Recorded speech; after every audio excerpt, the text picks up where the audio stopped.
आज देश के अंदर जो तस्वीर और तकदीर बदली है, यह मोदी जी ने के कारण बदली है। देश को दुनिया के अंदर सम्मान मिल रहा है। 140 करोड़ भारतीयों को आतंकवाद और नक्सलवाद से मुक्ति मिली है। देश की सीमाएं सुरक्षित हुई हैं।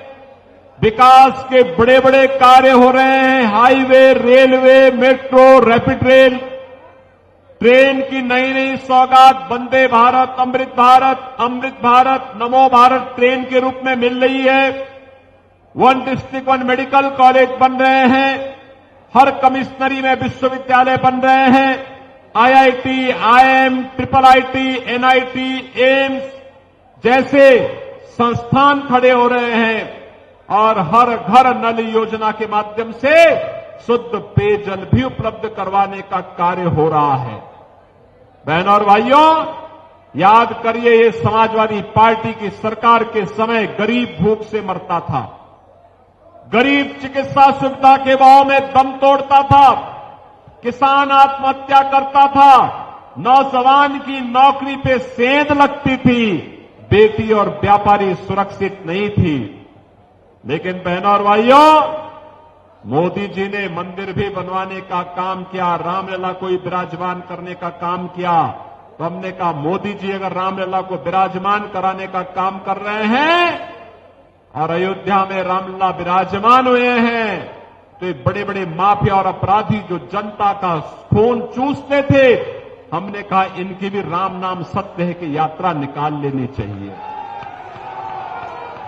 बहनों और भाइयों, आज आप देखते होंगे उत्तर प्रदेश में कोई माफिया, जितने दुर्दांत माफिया थे, या तो जहन्नुम में चले गए या फिर प्रदेश छोड़ करके सदैव के लिए मुक्त हो चुके हैं।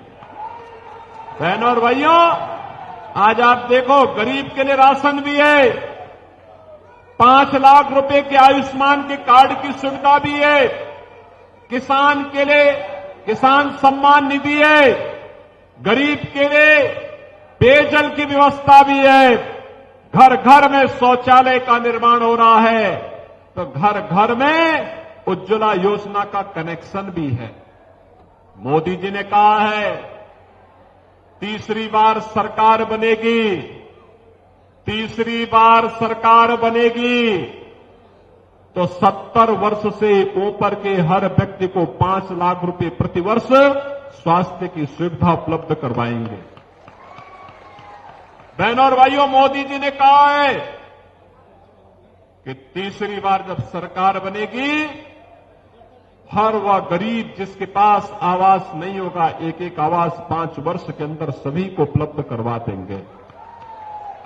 और बहनों और भाइयों, मैं इसीलिए आपके पास आया हूं, आपसे यही कहने के लिए आया हूं कि जिन लोगों ने आजमगढ़ के सामने पहचान का संकट खड़ा किया था, ये आजमगढ़ को जिन्होंने आतंकवाद का गढ़ बना दिया था, उसके कारण आप कहीं बाहर जाते थे, लोग आपको शक की निगाहों से देखते थे।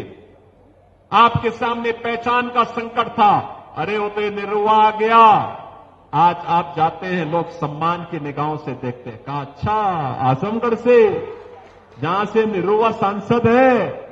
और बहनों और भाइयों, ये भोजपुरी के बहुत अच्छे कलाकार हैं, गाते भी हैं, एक्टिंग भी करते हैं।